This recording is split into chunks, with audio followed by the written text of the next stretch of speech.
واللیل اذا سجا ما ودعك ربك وما قلى وللآخرة خير لك من الأولى. شب گریزاں ہوگی آخر جلوائے خورشید سے، یہ چمن معمور ہوگا نغمائے توحید سے. اللہ کے فضل اور اس کی توفیق اور اس کی رحمت سے آج 21ویں پارے کے ساتھ ہمارا قیام مکمل ہوا. اللہ تعالی ہم سب کی طرف سے قبول فرمائے. 21ویں پارے کی ابتدا میں سورۃ العنکبوت جاری ہے اور اس کی بقیہ 25 آیات، آیت نمبر 45 سے لے کر آیت نمبر 69 تک وہ آج کے پارے میں شامل ہیں. اس کے علاوہ 3 مکمل صورتیں، سورہ روم، سورہ لقمان اور سورہ سجدہ، یہ 3 مکمل صورتیں آج کے پارے میں شامل ہیں. اور اس کے علاوہ سورۃ الاحزاب کی پہلی 30 آیات بھی آج کے پارے میں شامل ہیں، جس کی کل آیات 73 ہیں. اس کی پہلی 30 آیات آج کے پارے میں شامل ہیں. سورۃ العنکبوت کے بارے میں کل میں نے عرض کیا تھا کہ اس کا بنیادی جو موضوع ہے وہ ہے آزمائش ایمان، کہ اللہ تعالیٰ جب کسی کو ایمان عطا فرماتا ہے تو اس کو آزماتا ہے. جب کوئی شخص کہتا ہے آمنا، ہم ایمان لائے، تو اس کے اوپر اس کے ایمان کی آزمائش ضرور کی جاتی ہے. یہاں سے گفتگو کا آغاز ہو رہا ہے، یعنی 21ویں پارے سے. تو فرمایا کہ ان پر اللہ کا کلام پڑھ کے سناؤ. اتل ما اوحی الیک من الکتاب، یعنی اللہ کا کلام ان کو پڑھ کے سنائیے اور اس کے جو احکام ہیں ان کو بتائیے. اور اس میں جو سب سے بڑا حکم ہے وہ ہے اقیم الصلاۃ، نماز قائم کیجیے. اور نماز جب قائم کی جائے گی تو اس میں یعنی تلاوت کلام ہو یا نماز کا قائم کرنا ہو، اس کو جملہ آداب کے ساتھ اجر و ثواب کی نیت سے اور معنی پر غور و فکر کرتے ہوئے، تدبر کرتے ہوئے، اس طرح سے اللہ کے رسول صلی اللہ علیہ وسلم کو حکم دیا جا رہا ہے کہ آپ قرآن پڑھیں. گویا ہمیں حکم دیا جا رہا ہے کہ ہم اس طرح سے قرآن پڑھیں کہ اس کے اندر پورا جو اللہ کریم نصیحت کرنا چاہتا ہے وہ ساری ہم تک پہنچ جائے. نماز کے بارے میں فرمایا کہ نماز قائم کرو گے تو کیا ہوگا؟ ان الصلاۃ تنہی عن الفحشاء والمنکر، نماز جو ہے وہ تمہیں برائیوں اور بے حیائیوں سے بچا لے گی. گویا نماز علاج بھی ہے اور نماز پرہیز بھی ہے. اگر آپ کو بیماری لگی ہوئی ہو کوئی تو اس کا علاج بھی نماز ہے، اور اگر کوئی بیماری بھی نہ لگی ہو تو جو پرہیز ہے وہ بھی نماز ہے. اور پھر اس کے علاوہ سورہ بقرہ میں پڑھ چکے ہیں کہ اگر اللہ تعالیٰ کی مدد حاصل کرنی ہو تو بھی نماز کے ذریعے سے حاصل کی جا سکتی. وَاسْتَعِينُوا بِالصَّبْرِ وَالصَّلَاةِ يَا أَيُّهَا الَّذِينَ آمَنُوا اسْتَعِينُوا بِالصَّبْرِ وَالصَّلَاةِ، صبر اور نماز کے ساتھ اللہ تعالیٰ کی مدد حاصل کرو. تو نبی اکرم صلی اللہ علیہ وسلم کے بارے میں صحابہ کہتے ہیں کہ جب بھی نبی پاک صلی اللہ علیہ وسلم کو کوئی اہم معاملہ درپیش ہوتا تھا، اذا حزبہ امر صلی، جب بھی آپ کو کوئی اہم معاملہ درپیش ہوتا تھا آپ نماز پڑھتے تھے، اٹھ کے نماز پڑھنا شروع کر دیتے تھے، اللہ تعالیٰ مشکل آسان کر دیتا تھا. آگے فرمایا کہ کفار مکہ یہ بھی مطالبہ کرتے تھے کہ کوئی معجزہ آئے. اللہ اکبر. وقالوا لولا انزل علیہ آیات من ربہ، کوئی معجزہ کیوں نہیں آتا؟ فرمایا ولم یکفی من انا انزلنا علیک الکتاب یتلی علیہم، نبی اکرم صلی اللہ علیہ وسلم کو یہ جو قرآن اللہ نے نازل فرمایا ہے یہ کائنات کا سب سے بڑا معجزہ ہے. اور فرمایا کہ یہ معجزہ کافی نہیں ہے، یہ رحمت اور نصیحت سے بھرپور ہے. ان فی ذلک لرحمۃ وذکری لقوم یؤمنون، معجزے کا مقصد ہوتا ہے کہ لوگ دین کے رستے پر، ہدایت کے رستے پر آ جائیں. جتنی بڑی رحمت اللہ نے اس معجزے کے اندر بھری ہوئی ہے اور جتنا ہدایت اور نصیحت کا سامان اس قرآن کے اندر ہے وہ دنیا کائنات کے کسی معجزے کے اندر نہیں. اس کے بعد ایک ہجرت کی اہمیت بھی بیان کی گئی ہے اور یہ بتایا گیا ہے کہ یا عبادی الذین آمنوا ان ارضی واسعۃ فایای فاعبدون، آیت نمبر 56 کے اندر فرمایا کہ اے میرے بندو، اللہ کی زمین وسیع ہے، اگر یہاں تمہیں یعنی مکے میں لوگ اگر ٹھیک طرح سے نہیں رہنے دیتے اور دین پر عمل نہیں کرنے دیتے تو زمین اللہ کی وسیع ہے. لوگ حبشہ بھی گئے، لوگ مدینہ منورہ نبی پاک صلی اللہ علیہ وسلم کے ساتھ تشریف لے آئے. تو گویا ہجرت کر جانی چاہیے ایسے ہر اس سرزمین سے جہاں اللہ کی بندگی کرنا ممکن نہ رہے. اور چونکہ ہجرت کے وقت انسان جب بھی اپنا وطن چھوڑتا ہے یا اپنا مال و جائیداد چھوڑ کے کسی جگہ جاتا ہے تو اس کو سب سے پہلا جو خطرہ ہوتا ہے اس کی اپنی جان کا ہوتا ہے کہ نکل جائے گا پتہ نہیں اس کا کیا بنے گا، اور دوسرا یہ کہ اس کو مال کا خطرہ ہوتا ہے وہاں جا کے کیا بنے گا۔ اللہ تعالیٰ نے دونوں گارنٹیاں دی ہیں، فرمایا کل نفس ذائقۃ الموت ثم الینا ترجعون، چاہے ہجرت کرو چاہے نہ کرو، ہر جان نے موت کا ذائقہ چکھنا، چاہے تم بیٹھے رہو تو پھر بھی موت آنی ہے، اگر چلے جاؤ موت آ جائے گی، کوئی حرج نہیں۔ اور رہ گئی بات رزق کی، تو آیت نمبر 60 کے اندر فرمایا وَكَأَيٍّ مِّن دَابَّةٍ لَّا تَحْمِلُ رِزْقَهَا اللَّهُ يَرْزُقُهَا وَإِيَّاكُمْ، سبحان اللہ۔ یہ جو پرندے پھرتے ہیں ہجرت کر کے، ادھر سے اڑتے ہیں ادھر چلے جاتے ہیں، ادھر سے اڑتے ہیں ادھر چلے جاتے ہیں، یہ اپنا رزق بوریوں میں ساتھ اٹھا کے پھرتے ہیں، سبحان اللہ۔ وَكَأَيٍّ مِّن دَابَّةٍ، کتنے ہی جانور ہیں زمین میں، یعنی جاندار چلنے والے اور پرندے اڑنے والے، لا تحمل رزقها، وہ اپنا رزق ساتھ تو اٹھا کے نہیں پھرتے۔ یہ بکریاں چرنے کے لیے نکلتی ہیں، بھینسیں چرنے کے لیے نکلتی ہیں، تو اللہ تعالیٰ ان کو رزق عطا فرماتا ہے۔ اللہ اکبر، اللہ یرزقها وإیاکم، ان کو بھی اللہ رزق دیتا ہے، تمہیں بھی اللہ تعالیٰ ہی رزق دیتا ہے، لہذا یہ پریشان ہونے کی کیا بات ہے، ہجرت کر بھی لوگے تو اللہ نے ہجرت دینی، اللہ نے ہی رزق دینا ہے، وہو السمیع العلیم، اور اللہ تعالیٰ وہ بہت سننے والا اور جاننے والا ہے۔ نبی اکرم صلی اللہ علیہ وسلم نے فرمایا کہ لو توکلتم علی اللہ، اگر تم واقعی اللہ پر توکل کرو نا، سبحان اللہ، تو اللہ تعالیٰ تمہیں لا رازقکم کما یرزق الطیر، تو اللہ تعالیٰ تمہیں بھی اسی طرح رزق عطا فرمائے جیسے وہ پرندوں کو رزق عطا فرماتا ہے۔ کیسے کہ جب وہ نکلتے ہیں گھر سے تو وہ بھوکے نکلتے ہیں، کہ تغدو خماسا وتروح بطانا، جب صبح جاتے ہیں تو ان کے پیٹ خالی ہوتے ہیں، شام کو واپس آتے ہیں تو ان کے پیٹ بھرے ہوئے ہوتے ہیں، تو ان کو کون رزق دیتا ہے؟ ان کو اللہ تعالیٰ رزق دیتا ہے، لہذا اس میں پریشانی کی کیا بات ہے۔ آگے پھر اللہ تعالیٰ نے آیت نمبر 61 سے 63 تک مشرکین مکہ کا عقیدہ بیان کیا، اور یہ مشرکین مکہ کا عقیدہ اللہ تعالیٰ نے قرآن میں کئی مقامات پر بیان فرمایا کہ مشرکین اللہ کو خالق مانتے تھے، مالک مانتے تھے، مدبر کائنات بھی مانتے تھے۔ وَلَئِن سَأَلْتَهُم مَّنْ خَلَقَ السَّمَاوَاتِ وَالْأَرْضَ وَسَخَّرَ الشَّمْسَ وَالْقَمَرَ لَيَقُولُنَّ اللَّهُ فَأَنَّىٰ يُؤْفَكُونَ اللَّهُ يَبْسُطُ الرِّزْقَ لِمَن يَشَاءُ مِنْ عِبَادِهِ وَيَقْدِرُ لَهُ، یعنی اللہ ان سے پوچھ کے دیکھو کہ زمین و آسمان کس نے پیدا کیا، سورج چاند کس کے کنٹرول میں ہے، رزق کون دیتا ہے، جو بھی ان سے سوال پوچھو گے لَيَقُولُنَّ اللَّهُ، ان کا جواب ہوگا کہ اللہ ہی سب کچھ کرتا ہے۔ جب اللہ ہی سب کچھ کرتا ہے تو پھر مشرک کیسے ہوئے؟ جو یہ مانتا ہے کہ پیدا کرنے والا اللہ، سورج چاند بنانے والا اللہ، سورج چاند اس کے کنٹرول میں، تدبیر کرنے والا اللہ، رزق دینے والا اللہ اور رزق روک لینے والا اللہ، جو یہ مانتا ہے پھر وہ مشرک کیسے ہوا؟ اللہ اکبر۔ دیکھیں توحید کی 3 قسمیں ہیں، توحید ذات، توحید اسماء و صفات، اور توحید عبادت جس کو توحید الوہیت کہا جاتا ہے۔ اصل میں تاریخ کا کوئی مشرک بھی ایسا نہیں جو اللہ تعالیٰ کی ذات میں شرک کرتا ہو یا اللہ کی اسماء و صفات میں شرک کرتا ہو۔ صرف دہریوں نے جنہوں نے اللہ کے وجود کو نہیں مانا، انہوں نے اللہ کی ذات کو بھی نہیں مانا، وگرنہ تاریخ کے ہر دور کے مشرک اللہ تعالیٰ کو کسی نہ کسی طرح وجود کو بھی تسلیم کرتے رہے، اللہ کی ذات کو بھی تسلیم کرتے رہے، اللہ کے افعال کو بھی تسلیم کرتے رہے کہ اللہ سب کچھ کرتا ہے۔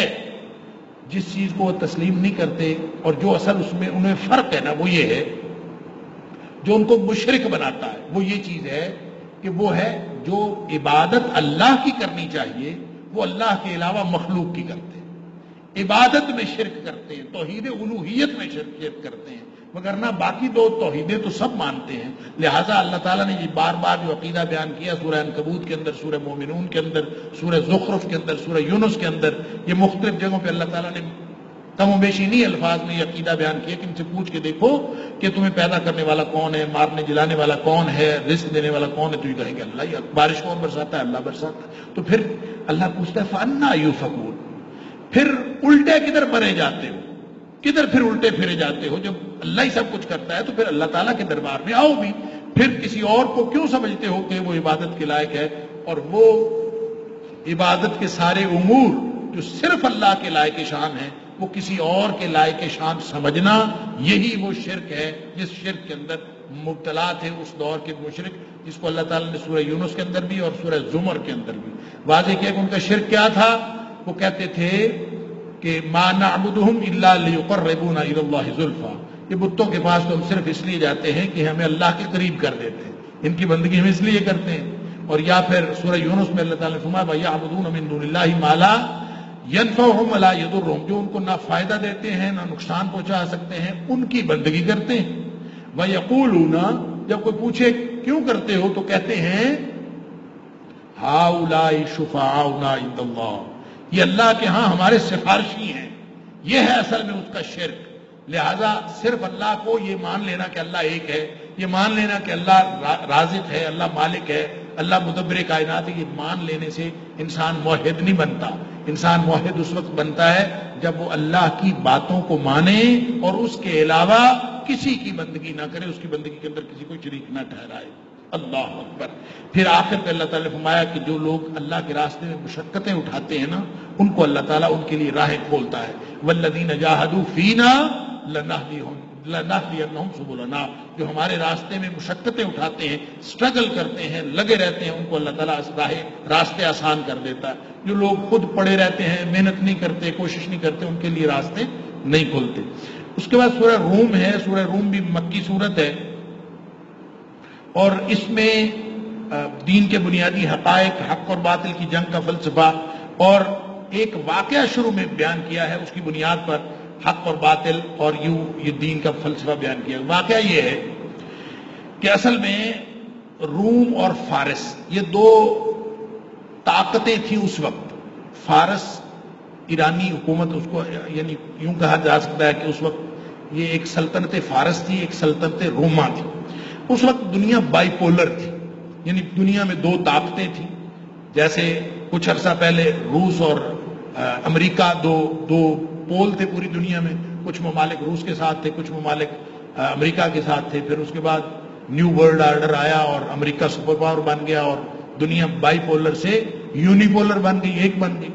تو اس وقت دنیا بائی پولر تھی، سلطنت فارس اور سلطنت روما۔ جو سلطنت روما تھی یہ عیسائیوں کی حکومت تھی، اور جو سلطنت فارس تھی یہ مجوسیوں کی، آتش پرستوں کی حکومت تھی۔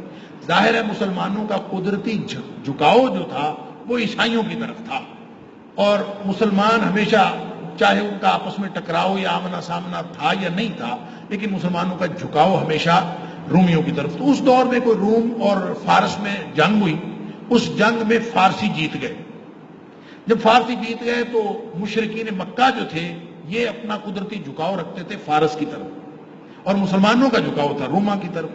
تو فارس والے جیت گئے تو مشرکین مکہ نے بغلیں بجائیں، بڑی خوشیوں شادیاں نے بجائے کہ بڑا مسئلہ، بڑا جناب ہمارے ہم جس کے تحت ہیں وہ جیت گیا۔ تو اس پر جو ہے اللہ تعالیٰ نے یہ آیت نازل فرمائی، غلبت الروم، آج تو رومی مغلوب ہو گئے ہیں، لیکن کچھ ہی عرصے بعد فی ادنی الارض وہم من بعد غلبہم سیغلبون، کچھ ہی وقت بعد ایک موقع آئے گا کہ یہ پھر غالب آ جائے، یہ جنگ جیتیں گے، ان کے اوپر غالب آ جائے۔ حضرت صدیق اکبر رضی اللہ تعالیٰ عنہ اور ابو جہل کا اس پر مکالمہ ہو گیا۔ حضرت صدیق اکبر رضی اللہ تعالیٰ نے ابو جہل کو کہا کہ کوئی بات نہیں، آج فارسی جیت گئے، تھوڑا عرصہ اور گزرنا ہے تو پھر رومیوں نے غالب آ جانا۔ اس نے کہا کتنا عرصہ؟ شرط لگا لی، غالب آنا ہے کہ نہیں آنا، اس پر شرط لگا، کتنے سالوں بعد غالب آ جانا ہے۔ صدیق اکبر رضی اللہ تعالیٰ نے 5 سال کی کہ 5 سال میں یہ جو رومی ہیں یہ پھر غالب آ جائے۔ نبی پاک صلی اللہ علیہ وسلم کو پتہ چلا ویسے شرط لگانا درست نہیں ہے، کیونکہ کافروں کے ساتھ بات ہوئی تھی، اب کافروں کے ساتھ کی ہوئی بات اس سے بیک آؤٹ نہیں کرتے، لہذا نبی اکرم صلی اللہ علیہ وسلم نے حضرت ابوبکر صدیق رضی اللہ عنہ سے کہا کہ قرآن نے جو الفاظ استعمال کیے ہیں وہ ہے فی بضع سنین، چند سالوں بعد یہ ہوگا۔ آپ نے 5 سال کی مدت مقرر کر لی ہے، جبکہ بضع کا جو لفظ ہے یہ 9 تک استعمال ہوتا ہے، 1 سے لے کر 9 تک، بلکہ 2 سے لے کر 9 تک بضع کا لفظ استعمال ہوتا ہے۔ تو آپ ایسے کریں کہ چونکہ قرآن نے بضع کا لفظ استعمال کیا ہے لہذا آپ مدت 9 سال کر لیں، میکسیمم مدت 9 سال ہے۔ ہو سکتا ہے اللہ تعالیٰ پہلے فتح دے دے، کیونکہ شرط رکھنی ہے کافروں کے ساتھ، تو کافروں کو کوئی ایسا موقع نہ ملے کہ دوبارہ مسلمانوں کے ساتھ۔ تو حضرت صدیق اکبر رضی اللہ تعالیٰ عنہ نے 9 سال کی مدت کر لی، لیکن اللہ تعالیٰ نے چند سالوں میں ہی رومیوں کو پھر فتح دی، اور یہ قرآن کی یہ جو پیشگوئی تھی یہ سچ ہوتی ہوئی کافروں نے بھی اور مسلمانوں نے بھی اپنی آنکھوں سے دیکھی۔ اسی بنیاد پر اللہ کریم نے قوانین الہی جو کائنات میں جاری ہیں ان کا تذکرہ کیا ہے کہ ظاہری زندگی جو کچھ ہو رہا ہوتا ہے، مادی طور پر جو کچھ مل رہا ہوتا ہے، اس کے بارے میں اس پر تم اپنی رائے کا اظہار نہ کیا کرو. یعلمون ظاہرا من الحیات الدنیا وهم عن الآخرۃ غافلون. لوگ ظاہری زندگی دیکھ کر فتوے جڑ دیتے ہیں اور آخرت سے غافل ہوتے ہیں. یہ نہیں کرنا چاہیے. وہی قانون جو باقی کائنات میں جاری و ساری ہے وہ انسانوں پر بھی جاری و ساری. ہو سکتا ہے بظاہر کوئی شخص تگڑا نظر آ رہا ہو اور اللہ تعالیٰ اس کو شکست جو دو چار کر دے. ہو سکتا ہے کوئی شخص جو ہے وہ کمزور نظر آ رہا ہو لیکن اللہ تعالیٰ اس کو فتح مند کر دے. پھر اس کے بعد دین کے بنیادی عقائد بتائے گئے ہیں, الوہیت کے دلائل دیے گئے ہیں, ثبوت قیامت کے دلائل دیے گئے ہیں, اور قیامت کے دن اہل ایمان اور اہل کفر الگ الگ ہو جائیں گے, اس کے بارے میں بھی تفصیلات بتائی ہیں. اور پھر 6 جگہ ومن آیاتہ کی تکرار کے ساتھ اللہ تعالیٰ کی توحید کی نشانیاں بیان کی گئی کہ اس کی نشانی ہے کہ اللہ نے تمہیں مٹی سے پیدا کیا, پھر اللہ نے تمہارے جوڑے بنائے, یہ بھی اس کی نشانی ہے جو ایک دوسرے کے لیے سکون کا باعث ہیں. زمین و آسمان کو اللہ نے تخلیق فرمایا, یہ بھی تمہارے لیے نشانی ہے. اور تمہیں تمہاری رنگ اور تمہاری زبانیں مختلف بنائیں, رنگ رنگ کی دنیا ہے, رنگ رنگ کی ان کی زبان ہے, یہ بھی اللہ کی نشانی ہے. رات آرام کے لیے بنایا, دن رزق کمانے کا ذریعہ بنایا, یہ بھی اللہ کی نشانی ہے. وہ بجلی دکھاتا ہے, چمک پڑتی ہے جب, اسی سے کبھی کو لوگ ڈرتے ہیں, کبھی امید ان کو ہوتی ہے, اور پھر بارش سے مردہ کھیتی کو, مردہ زمین کو پھر سے وہ زندگی عطا کرتا ہے. یہ ساری اللہ تعالیٰ کی نشانی ہے. بغیر ستون کے آسمان کھڑے کیے ہوئے ہیں اور بغیر سہارے کے زمین ہے, کوئی پتہ نہیں زمین کس چیز کے اوپر ہے. کہتے ہیں پانی 3 حصے پانی ہے اور چوتھا حصہ خشکی ہے. کس چیز کے اوپر کھڑی ہے؟ یہ ہوا میں تیر رہی ہے کہ پانی میں تیر رہی ہے, بغیر سہارے کے یہ کھڑی ہے, بچھونا بنایا ہوا ہے. یہ سب اللہ کی نشانی ہے. تمام کائنات اللہ ہی کی فرما بردار ہے. کل لہ قانتون. بغیر ستون کے آسمان اگر نظر آ رہے ہیں, جتنی نشانیاں تمہیں نظر آ رہی ہیں, اصل میں یہ اللہ کی فرما بردار ہے پوری کائنات. پھر اس کے بعد مشرکین کو ان کی مثال دے کے ان کو فرمایا کہ تمہارے جیسے تمہارے شریک ہیں, کن کی تم بندگی کر رہے ہو, اور یہ بتاؤ کہ اگر تم 2 لوگ ہوں, ایک غلام ہو اور ایک آقا ہو, نوکر اور مالک, کبھی مالک جو ہے وہ اپنے نوکر کو اتنا دیتا ہے کہ وہ اس کے برابر ہو جائے؟ اس کو دیتا تو ہے لیکن اتنا دیتا ہے جس سے اس کا گزارا ہوتا رہے. کبھی اس کو اتنی طاقت نہیں دیتا اور اتنے پیسے یا اتنا مال و دولت نہیں دیتا کہ اس کے برابر ہو جائے. تو اللہ تعالیٰ فرماتا ہے حل لکم مما ملکت ایمانکم من شرکاء فیما رزقناکم فانتم فیہ سواء. جو ہم نے رزق دیا ہے وہ بھی دیتے ہوئے تمہیں تکلیف ہوتی ہے کہ تم اپنے نوکر کو اتنا نہیں دے سکتے کہ تم برابر ہو جاؤ. تو یہ کیسے تم نے سوچ لیا کہ اللہ اپنی مخلوق کو وہ ساری طاقت دے دے گا کہ مخلوق اللہ کے برابر ہو جائے؟ یہ کیسے ہو سکتا ہے؟ تو اللہ تعالیٰ نے اپنی مثال دے کے مشرکین کو ان کا شرک واضح کیا ہے. اللہ اکبر. پھر فرمایا کہ اپنا دین جو ہے دین فطرت, ہر شخص کی فطرت میں توحید ہے, تو اسی توحید کے تحت اپنی فطرت کی پکار پر لبیک کہتے ہوئے ایک اللہ کے سامنے جھک جاؤ. بس یہی دین ہے. ذالک الدین القیم, سیدھا سیدھا دین ہے. ہر طرف سے منہ موڑ کر ایک اللہ کے ہو جاؤ. اور اس کا سب سے اولین اظہار یہ ہے کہ نماز قائم کرو. منیبین الیہ واتقوہ, اسی کی طرف منہ موڑتے ہوئے, اسی سے ڈرتے ہوئے. واقیموا الصلاۃ, اور نماز پڑھا کرو. ولا تکونوا من المشرکین, اس راستے پر آ جاؤ گے تو یہ تمہیں شرک سے بچا لے گی. اللہ اکبر. پھر اس کے بعد انسانی نفسیات کا ذکر بھی ہے اور بنیادی فلسفہ رزق کا بتایا کہ لوگ سمجھتے ہیں کہ یہ سودی کاروبار کریں گے, یہ کریں گے, وہ کریں گے, مال بڑھ جائے.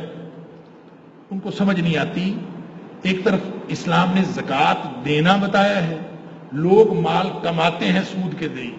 لوگ سمجھتے ہیں کہ سود کے ذریعے مال کمانے سے مال بڑھ جائے گا, زکوٰۃ کے ذریعے سے مال کم ہو جائے گا. لوگ یہ سمجھتے ہیں, حالانکہ ان کو یہ نہیں پتا کہ جو یہ ان کو بڑھتا ہوا نظر آتا ہے فلا یربو عند اللہ, یہ اللہ کے ہاں کوئی نہیں بڑھ رہا.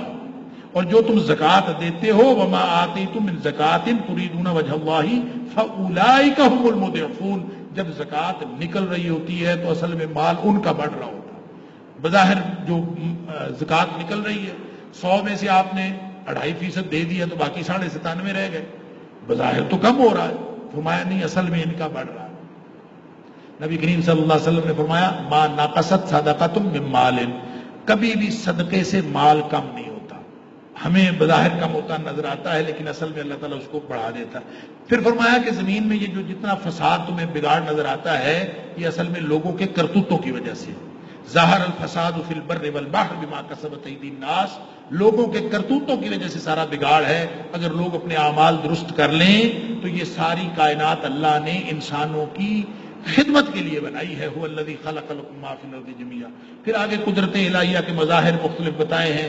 ہوائیں چلتی ہیں، بشارت دینے والی خوشگوار ہوائیں ہیں، بادل آتے ہیں، بارش سے بھری ہوئی ہوتی ہیں، بارش ہوتی ہے، مایوسی کے بعد جل تھل ہو جاتا ہے، اور اللہ کی رحمت کے آثار دیکھو، جیسے وہ مردہ کھیتی کو دوبارہ زندگی بخشتا ہے، اسی طرح تمہیں دوبارہ وہ قیامت کے دن زندہ کرے گا.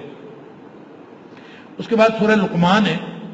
سورہ لقمان بنیادی موضوع اس کا توحیدی ہے، لیکن لقمان ایک آدمی کا نام تھا، حکیم، بطور ایک بہت بڑے دانا کے مشہور تھا عرب میں. تو بتایا یہ جا رہا ہے کہ عقیدہ توحید کوئی نیا اور انوکھا عقیدہ نہیں ہے. دنیا میں جتنے بڑے بڑے عقلاء، بڑے بڑے دانا جو گزرے ہیں، جیسے لقمان حکیم جیسے دانا گزرے ہیں، وہ بھی سارے کے سارے توحید کے قائل تھے اور شرک سے بچتے تھے. لہٰذا یہ انسان کی فطرت کی پکار ہے. انسان کی اگر عقل اور فطرت سالم ہو تو اس کی پکار توحید ہی ہے. انسان ہمیشہ شرک سے بچتا ہے، اور شرک اس تو انسان کی فطرت کے خلاف. حضرت لقمان کون تھے، ان کے بارے میں مختلف روایات ہیں. علامہ ابن کثیر نے ان ساری روایات کو اکٹھا کیا ہے. بعض لوگوں نے کہا کہ یہ سوڈان میں تھے، بعض نے کہا کہ یہ یمن میں تھے، اور بعض نے کہا کہ یہ حکمران تھے، بعض نے کہا ہے کہ نہیں یہ مفتی تھے، کسی نے کہا قاضی تھے، کسی نے یہ بھی لکھا ہے کہ نہیں یہ تو حضرت داؤد علیہ السلام کے زمانے کے قاضی تھے.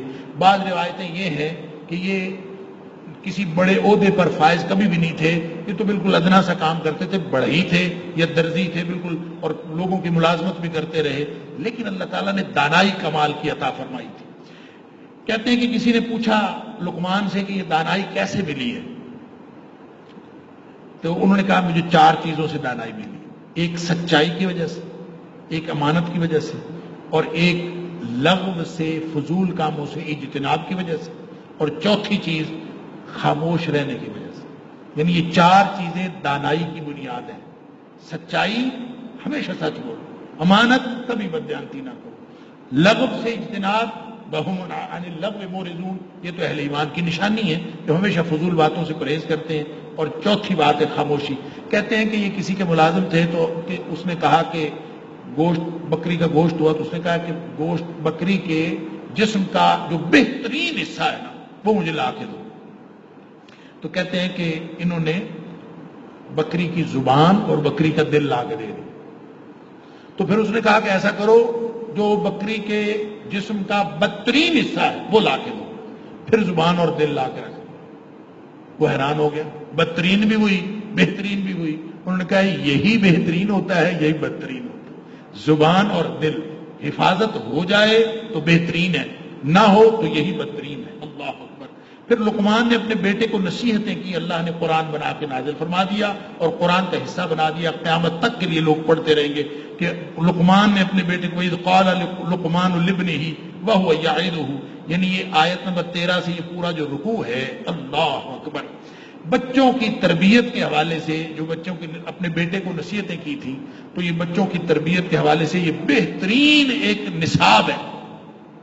اگر یہی نصیحتیں کسی بچے کو کر دی جائیں اور بچوں کو اسی پر لگا دیا جائے، اس سے بہتر اور کوئی نصیحت ہو نہیں سکتی. سب سے پہلی نصیحت یہ کی کہ یا بنی لا تشرک باللہ، اے بیٹے اللہ کے ساتھ شرک نہیں کرنا. ان الشرک لظلم عظیم، کائنات کا سب سے بڑا ظلم شرک ہے. پھر کہا کہ والدین کے ساتھ حسن سلوک کرنا ہے. انشکر لی ولوالدیک، سبحان اللہ. ووصینا الانسان بوالدیہ، ہم نے انسان کو اس بات کی وصیت کی ہے، تاکیدی حکم دیا ہے کہ اپنے والدین کی ہمیشہ خدمت کرنی ہے، ان کے ساتھ احسان کرنا ہے. فرمایا کافر والدین بھی ہونا، وَإِنْ جَاهَدَاكَ عَلَىٰ أَن تُشْرِكَ بِي مَا لَيْسَ لَكَ بِهِ عِلْمٌ. والدین کافر ہوں، شرک کا حکم دے رہے ہوں کہ چلو شرک کرو، اگر وہ یہ بھی کہہ رہے ہو نا، ان کی بات نہیں ماننی، شرک نہیں کرنا، لیکن ان کے ساتھ حسن سلوک پھر بھی کرنا. فَلَا تُطِعْهُمَا، ان کی بات نہیں مانی. وَصَاحِبْهُمَا فِي الدُّنْيَا مَعْرُوفًا، دنیوی اعتبار سے رہتے ہوئے ان کے ساتھ بہترین سلوک کرنا ہے. پھر بھی اللہ اکبر، یہ اللہ نے والدین کا درجہ بنایا، چاہے کافر بھی ہوں تو بھی ان کا حق ختم نہیں ہوتا. پھر فرمایا کہ بچے کو یہ سمجھاؤ، سبحان اللہ، یا بنیا انہا ان تک مثقال حبۃ من خردل، اگر رائی کے برابر کوئی چھپا ہوا عمل ہو، رائی کے برابر، اور وہ سخت چٹانوں کے اندر چھپا ہوا ہو، اللہ اکبر، یاتی بہ اللہ، اللہ اس کو بھی لوگوں کے سامنے لے آتا۔ لہذا کہیں چھپ کے کرنے میری بات کوئی ہے ہی نہیں۔ آپ جتنی بھی چھپا کے بات کریں گے اللہ تعالیٰ نے لوگوں کے سامنے لے آنا۔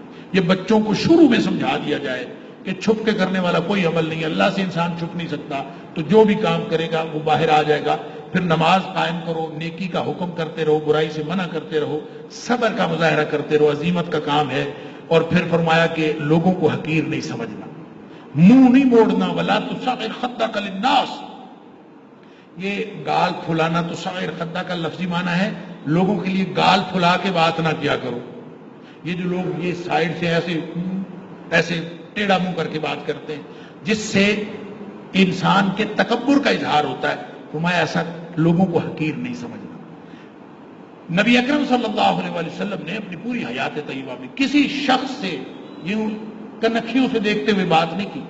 نبی پاک صلی اللہ علیہ وسلم ہمیشہ اس کے سامنے ہو کے بات کرتے، اگر ادھر ہے مخاطب اس کی طرف پورا چہرہ کر کے بات کرتے، ادھر ہے مخاطب اس کی طرف پورا چہرہ کر کے بات کرتے۔ کبھی بھی نبی پاک صلی اللہ علیہ وسلم یوں دور سے دیکھ کے ہاں بھائی کیا بات ہے، نہیں، یہ تکبر کی علامت ہے کہ دور سے آپ کنکھیوں سے دیکھتے ہوئے بات کریں، اور یہ منہ موڑنا، منہ موڑ کے بات کرنا، یہ اصل میں تکبر کی علامت ہے۔ ایسا نہیں کرنا، اکڑ کر نہیں چلنا، ولا تمشِ فی الارض مرحا، زمین میں اکڑ کر نہیں چلنا، اس لیے کہ اللہ تعالیٰ کسی اکڑ کر چلنے والے کو پسند نہیں کرتا۔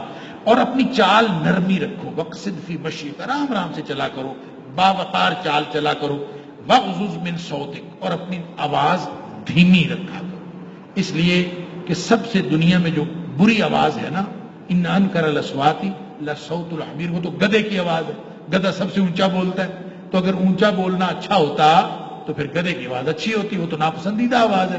لہٰذا یہ بھی کہنا سبحان اللہ، آواز کے اندر بھی اعتدال ہونا چاہیے۔ یہ وہ 10 نصیحتیں جو حضرت لقمان نے اپنے بیٹے کو کی تھی۔ آگے دلائل توحید ہیں، آیت نمبر 20 سے لے کر آخر تک، اس میں صفات الہیہ کو جتنی بھی اللہ کی صفات یا توحید کے دلائل بیان کرتے رہے، اللہ تعالیٰ نے یہاں آیت نمبر 27 کے اندر فرمایا کتنے کو آپ صفات بیان کر لیں، اللہ کی صفات اتنی ہیں، اللہ کی توحید کی نشانیاں اتنی ہیں۔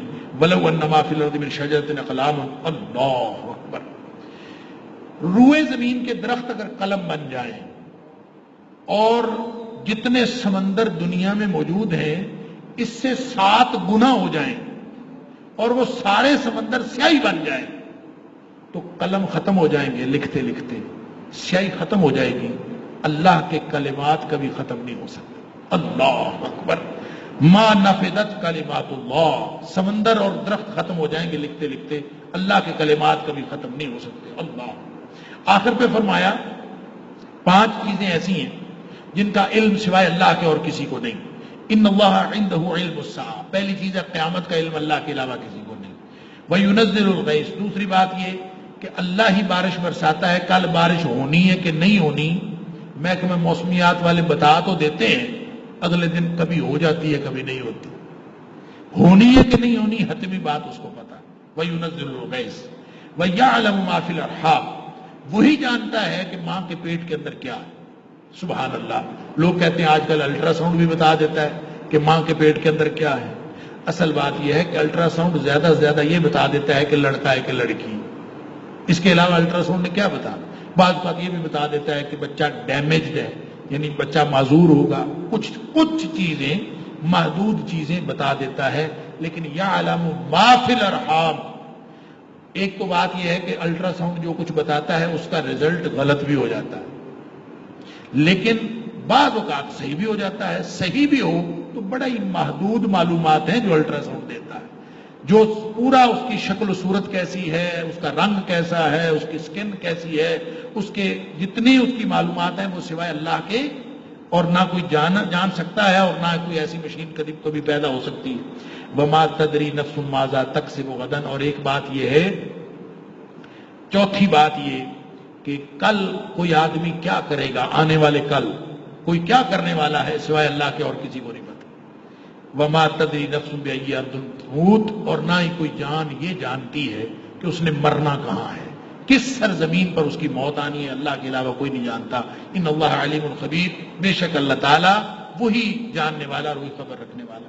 آگے سورہ سجدہ ہے، سورہ سجدہ بہت ابتدائی دور کی صورتوں میں سے ہے جو مکی دور میں بہت ابتدا میں نازل ہوئی. اس کے اندر جنت اور دوزخ کا ذکر ہے، جنتیوں کا اور دوزخیوں کا ذکر ہے، اللہ تعالیٰ کی صفات کا ذکر ہے، مومنین کے خشوع و خضوع کا ذکر ہے.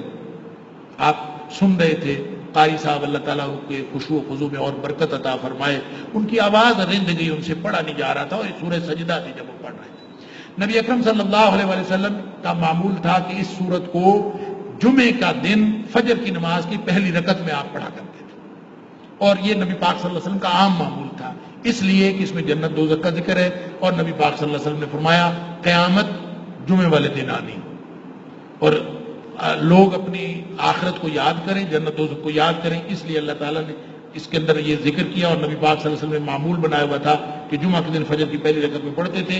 اور ایک روایت یہ بھی ہے کہ رات کو جو سورہ ملک پڑھتے تھے نبی پاک صلی اللہ علیہ وسلم، اس کے ساتھ سورہ سجدہ بھی پڑھ کے سوتے تھے.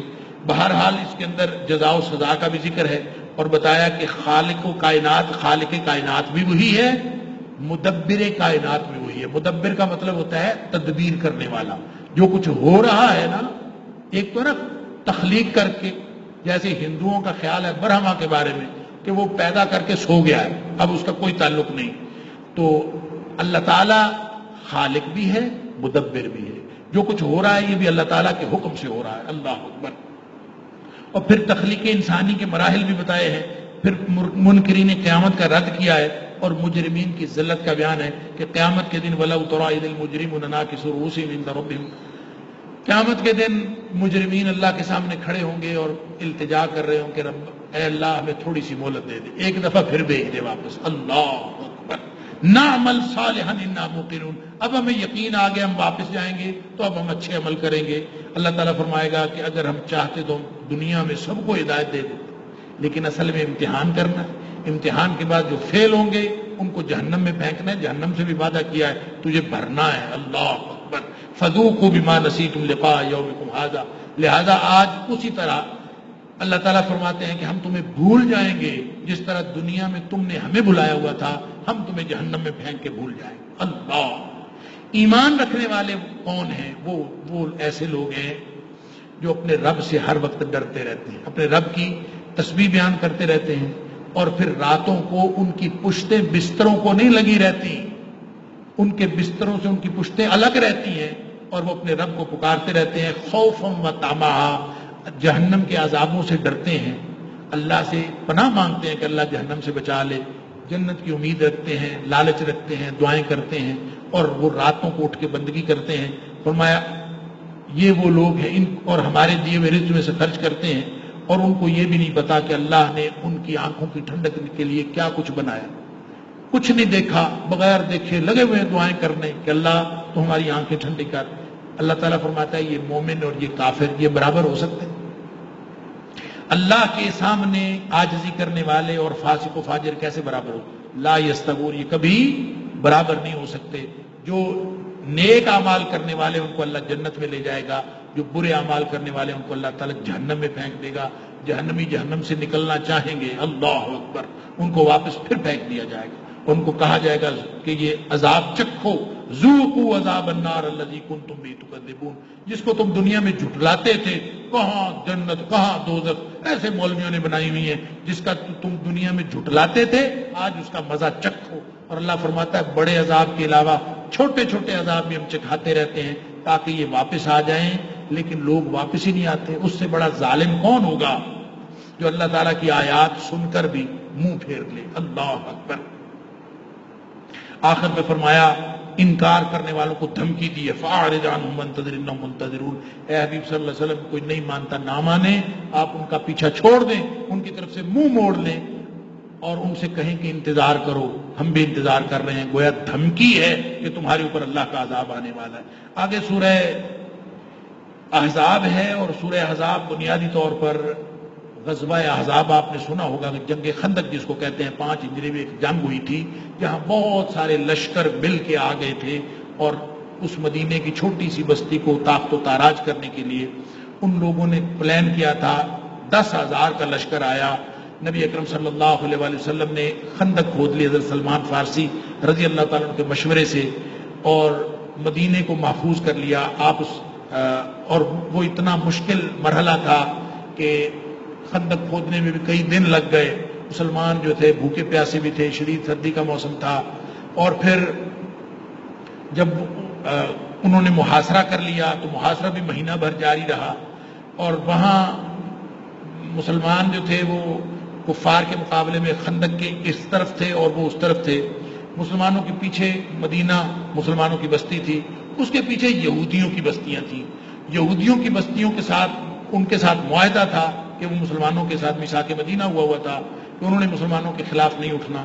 عین دوران جنگ اور دوران محاصرہ یہودیوں نے معاہدہ توڑنے کا اعلان کر دیا. اب پیچھے مدینے میں کوئی بھی نہیں ہے، بچے ہیں، عورتیں ہیں، صرف حضرت حسان بن ثابت رضی اللہ تعالیٰ عنہ ان کو نبی پاک صلی اللہ علیہ وسلم وہاں چھوڑ کے آئے ہیں. اور وہ شاعر آدمی تھے، بالکل دھیمی طبیعت کے اور نرم مزاج، بلکہ کہنا چاہیے بزدل پرلے درجے کے. اور وہ جو جیسے شاعر ہوتے ہیں، لڑائی وڑائی سے ان کا کوئی واسطہ نہیں تھا. وہ اکیلے وہاں پہ تھے.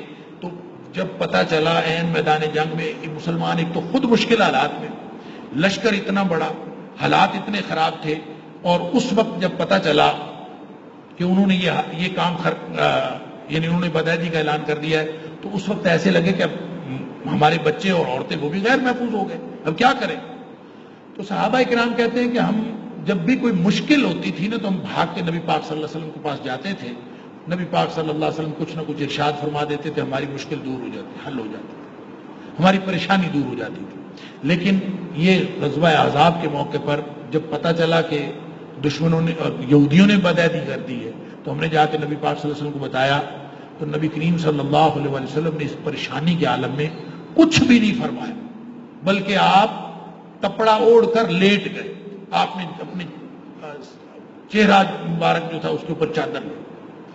وہ موقع تھا جب صحابہ کرام کہتے ہیں کہ ہمیں ایسے لگا کہ ہماری آنکھیں پتھرا گئی ہیں اور ہمارے کلیجے منہ کو آنے لگے، یعنی اب کوئی حل ہی نہیں رہ گیا، اب کدھر جائیں گے. اللہ تو اللہ تعالیٰ نے اس کا نقشہ کھینچا ہے.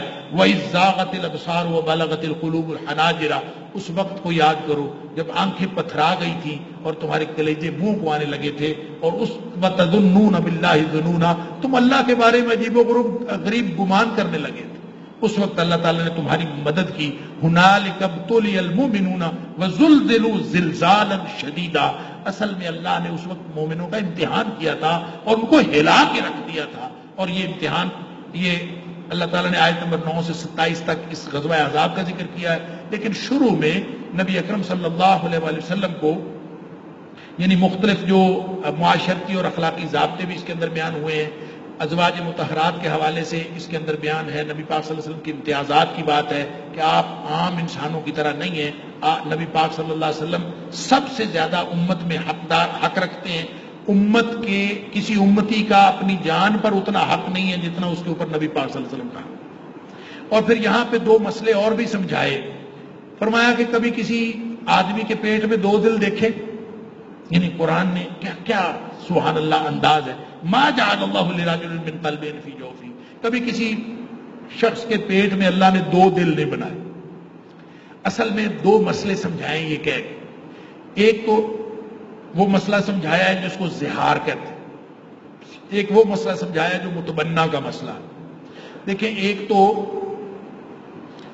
کوئی شخص اپنی بیوی کو کہہ بیٹھتا ہے ماں، تو میری ماں جیسی ہے، تو یہ اس دور میں لوگ کہتے تھے کہ یہ کہنے سے بیوی حرام ہو جاتی. اس کو کہتے ہیں زہار. تو اللہ تعالیٰ فرماتا ہے کہ جس طرح ایک آدمی کے پیٹ میں 2 دل نہیں ہو سکتے، سینے میں 2 دل نہیں ہو سکتے، ایک ہی دل ہوتا ہے. اسی طرح ایک عورت کی 2 حیثیتیں نہیں ہو سکتی، وہ بیوی بھی ہو اور ماں بھی ہو. بیوی ہوتی ہے، ماں ہوتی ہے، یہ نہیں ہو سکتا. اور اسی طرح جو متبنہ ہے، متبنہ کہتے ہیں منہ بولے بیٹے کو، یہ اڈاپٹیڈ چائلڈ، وہ ہوتا کسی اور کا ہے، آپ اڈاپٹ کر لیتے ہیں. اصل میں زید بن حارثہ رضی اللہ تعالیٰ عنہ جو نبی پاک صلی اللہ علیہ وسلم کے منہ بولے بیٹے تھے، اور لوگ ان کو زید بن محمد کہنا شروع ہو گئے تھے. پورے مدینے میں مشہور تھا زید بن محمد.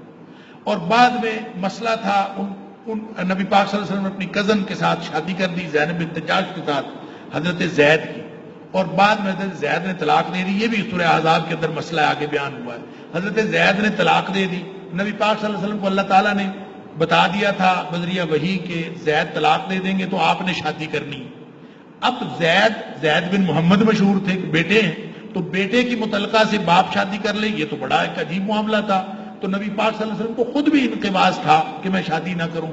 تو جو اللہ تعالیٰ نے ختم نبوت والی آیت نازل کی ہے، آیت نمبر 40 سورۃ الاحزاب کے اندر، وہ بھی اسی ضمن میں نازل کیا ہے کہ نبی پاک صلی اللہ علیہ وسلم تم میں سے کسی مرد کے باپ ہے ہی نہیں. زید بن محمد نہیں ہے، زید بن حارثہ ہے، اس کے والد کا نام حارثہ ہے. لہذا فرمایا جس طرح ایک شخص کے پیٹ میں دو دل نہیں ہو سکتے سینے میں، اسی طرح ایک بندے کی دو حیثیتیں نہیں ہو سکتی کہ وہ اس کا بیٹا بھی ہو اور اس کا بیٹا بھی ہو. وہ جس کا ہے اسی کا ہے. ادعوہم لآبائہم، اس کو ہمیشہ اس کے اپنے اصل باپ سے پکارا کرو، اور اگر اڈاپٹ کر بھی لیا ہے تو اسی سے پکارا کرو. اس کا نسب بھی وہی رہے گا، اس کا رشتہ داری بھی وہی رہے گی، اس کے وراثت کے مسائل بھی وہی رہیں گے، اور اسی حساب سے اس کی ساری رشتہ داریاں طے ہوں گی. یہ نہیں ہے کہ کسی نے منہ بولا بیٹا بنا لیا تو اس کے سارے احکام چینج ہو جائیں، کوئی احکام تبدیل نہیں ہو سکتے. یہ مسئلہ بھی اللہ تعالیٰ نے سمجھا دیا. پھر فرمایا نبی پاک صلی اللہ علیہ وسلم ہر اعتبار سے مومنوں پر زیادہ حقدار ہیں. آپ کی جو بیویاں ہیں وہ امت کی مائیں ہیں. مسئلہ حل ہو گیا ہمیشہ کے لیے کہ نبی پاک صلی اللہ علیہ وسلم کی جو ازواج مطہرات ہیں وہ امت کی مائیں قرار پائیں. گویا جیسے ماں کے ساتھ نکاح نہیں کیا جا سکتا، تو نبی پاک صلی اللہ علیہ وسلم کی ازواج مطہرات وہ تمام اہل ایمان کی مائیں ہیں. ان کے ساتھ نہ تو نکاح کیا جا سکتا ہے اور نہ ہی پردے کے احکام اس طرح سے لاگو ہوتے ہیں جس طرح سے باقی رشتہ داریوں میں عائد ہوتے ہیں. تو اللہ کے رسول صلی اللہ علیہ وسلم کے بعد حضرت عائشہ صدیقہ رضی اللہ تعالیٰ نے جتنا دین سکھایا ہے اتنا دین شاید کسی نے بھی نہیں سکھایا جتنا اللہ تعالیٰ نے حضرت عائشہ صدیقہ رضی اللہ تعالیٰ عنہ کے ذریعے سے سکھایا. اسی طرح منافقین کا جو کردار تھا غزوہ احزاب میں اس کا بھی بیان ہوا ہے. اور آخر پہ ایک معاملہ ازواج مطہرات کا. ازواج مطہرات کے حوالے سے امت کی جو اہل ایمان کی جو خواتین ہیں ان کو بہت سارے احکام بیان کیے ہیں، لیکن ایک یہاں آیت تخییر ہے. باقی احکام اگلے پارے میں آئیں گے. یہاں ایک آیت تخییر ہے جو یہاں پہ بیان ہوئی ہے کہ اصل میں جو ازواج مطہرات تھی نا، انہوں نے نبی پاک صلی اللہ علیہ وسلم مطالبہ کیا کہ خرچہ مرچہ زیادہ دیا کرے، نان و نفقہ کم ہوتا ہے، ہم سے گزارا نہیں ہوتا، ہمیں خرچہ دیا کرے، ہمیں نہیں پتہ. اللہ تعالیٰ نے فرمایا آپشن ہے دو، خرچہ چاہیے یا اللہ اور اس کے رسول صلی اللہ علیہ وسلم چاہیے. کیا چاہیے؟ اگر تو خرچہ چاہیے میں تمہیں طلاق دے دیتا ہوں، جس سے خرچہ ملتا ہے جا کے وہاں سے لے لو. اور اگر تمہیں اللہ اور اس کا رسول صلی اللہ علیہ وسلم چاہیے تو پھر گزارا کر لو جو ہے. اللہ، اس کو کہتے ہیں آیت تخییر، کہ امہات المومنین کو اختیار دیا گیا تھا، آپشن دیا گیا تھا کہ جانا چاہتی ہیں تو میں تمہیں آزاد کر دیتا ہوں، چلی جائیں. اللہ نے حکم دیا تھا. نبی پاک صلی اللہ علیہ وسلم نے جب ان کو کہا تو امہات المومنین میں سے ایک نے بھی یہ نہیں کہا کہ ہم جاتی ہیں، سب نے کہا کہ ہمیں خرچہ نہیں چاہیے، ہمیں اللہ اور اس کے رسول صلی اللہ علیہ وسلم. یہ ہے وہ امتیاز کہ اللہ تعالیٰ نے پھر اس کے بعد ان کو انعام دیے، ان امہات المومنین کو.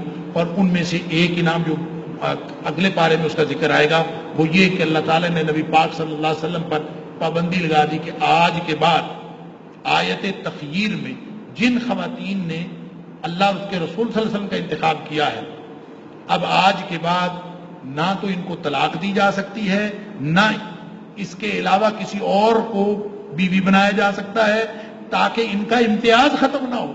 اب یہ اللہ تعالیٰ نے قیامت تک کے لیے ان ازواج مطہرات کا امتیاز جو ہے وہ قائم رکھا. اور آخری آیت میں ایک بات فرمائی کہ اے نبی کی بیویوں، تم عام عورتوں کی طرح نہیں، اگر تم سے کوئی بے حیائی کا ارتکاب ہوا نا تو تمہیں دگنا عذاب ہوگا. اللہ اکبر. جن کے رتبے ہیں سوا ان کی سوا مشکل ہے، جن کے مرتبے زیادہ ہوتے ہیں ان کا امتحان بھی بڑا ہوتا ہے. اللہ تعالیٰ مجھے اور آپ کو قرآن سمجھنے اور عمل کرنے کی توفیق عطا فرمائے. وآخر دعوانا الحمدللہ.